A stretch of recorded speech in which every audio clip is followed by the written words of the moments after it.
Bonjour et bienvenue sur Première Classe TV, votre chaîne d'information sur les voyages d'affaires du futur.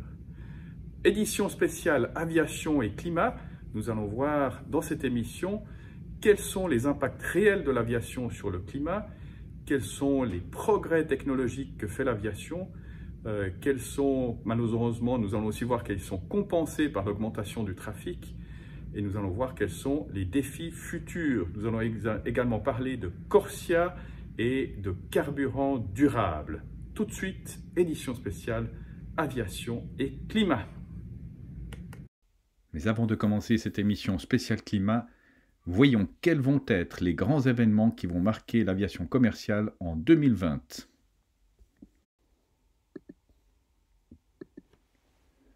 Soyons honnêtes, 2019 n'a pas été une bonne année pour l'aviation commerciale.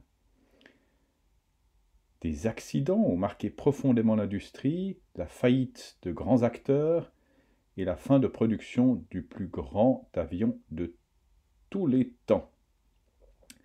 Mais on peut s'attendre à de grandes choses en 2020. Une nouvelle certification et la réentrée en service, enfin, du Boeing 737 MAX. On parle même d'une remise en service en mai-juin de cette année. Ce serait crucial pour que les tarifs aériens restent bas et l'empreinte écologique de l'aviation continue de baisser. Du côté des nouveaux avions, le 777X effectuera son premier vol remplaçant du Boeing 747. Il aura la particularité unique d'avoir des ailes repliables. Boeing décidera aussi s'il va de l'avant dans la conception d'un tout nouvel avion, le 797. Aujourd'hui, Airbus domine le marché des avions de taille intermédiaire avec l'A321.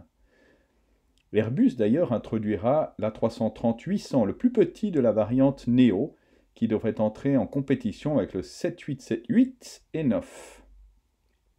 Du côté des compagnies aériennes, Qantas décidera si elle va de l'avant avec son projet Sunrise, consistant en un vol non-stop entre Sydney et Londres et entre Sydney et New York pour la première fois. Ces vols seraient les plus longs du monde, d'une durée de 20 heures. On le voit, 2020 sera une année passionnante pour les voyages d'affaires.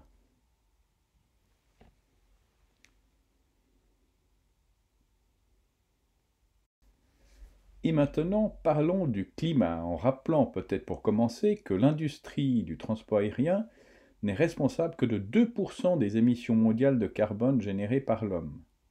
Cependant, l'industrie aéronautique s'engage depuis plus d'une décennie pour le climat, avec une diminution de 50% des émissions de carbone depuis 1990. L'aviation étant le meilleur élève, la demande toujours plus forte de passagers, et notamment des pays émergents, neutralise cet effet. Avec un volume de 0,5%, les efforts menés par l'industrie de l'aviation sont le résultat d'une combinaison de deux facteurs. D'abord, les investissements dans des aéronefs, le transport aérien plus efficace du côté de la motorisation, aérodynamisme, de l'Inde, du Moyen-Orient, et ensuite des gains d'efficience opérationnelle. Ce sont les installations de transport de manière générale sont responsables de 12% des émissions totales. L'aviation étant le meilleur élève de toute catégorie, le kérosène fossile représente le coût le plus élevé avec un volume de 0,5% du transport mondial et avec 35% de la valeur transportée. Et le transport aérien explose du côté de la Chine et de l'Asie-Pacifique, de l'Inde, du Moyen-Orient et de l'Amérique latine. Ce sont les installations de chauffage et de climatisation présentes dans la plupart des maisons, des immeubles, des bâtiments qui sont responsables du plus grand rejet de CO2 dans l'atmosphère. Le kérosène fossile représente le coût le plus élevé de fonctionnement pour les compagnies aériennes. La recherche de la diminution de la consommation est un but depuis de nombreuses années. Les avionneurs et les motoristes y travaillent et ont accompli d'énormes efforts en 60 ans. Les avions de dernière génération ont une consommation de 70% inférieure à celle des aéronefs des années 60. Et d'ici à 2025, dans 5 ans, celle-ci devrait encore diminuer de 5%. L'arrivée de biocarburants fabriqués à partir de biomasse, plantes ou déchets a contribué à améliorer nettement le bilan environnemental tout en garantissant la pérennité du transport aérien. Et les rejets dans leur utilisation réduit de 50 à 90% les émissions de gaz à effet de serre par rapport au kérosène actuel, tout en réduisant aussi à des degrés divers et en fonction de la structure chimique du carburant de synthèse, les émissions de polluants par rapport au remplacement du carburéacteur fossile, oxyde de soufre, par contraire, cet argent n'aurait pas réellement d'impact positif. les nouveaux biokérosènes. On le voit, les solutions Les existent avionneurs pour rendre travaillent l'aviation aujourd'hui à quasiment l'avion du propre futur, d'ici dont la 10 ans. pollution sonore Les diminuera avionneurs, les encore de motoristes, près de les transporteurs aériens 50% se sont et les engagés rejets sur dans le l'atmosphère sujet. de 70% Cela vaut par rapport également aux pour appareils l'aviation conventionnels d'affaires. actuels. Est-ce que C'était tous plus les haut. acteurs industriels peuvent en dire Si une autant? taxe sur des billets d'avion devait voir le jour, il est impératif que l'argent récolté serve à accélérer le processus de remplacement du kérosène fossile par du biofuel. Dans le cas contraire, cet argent n'aurait pas réellement d'impact positif. On le voit, les solutions existent pour rendre l'aviation quasiment propre d'ici 10 ans. Les avionneurs, les motoristes, les transporteurs aériens se sont engagés sur le sujet. Cela vaut également pour l'aviation d'affaires. Est-ce que tous les acteurs industriels peuvent en dire autant ?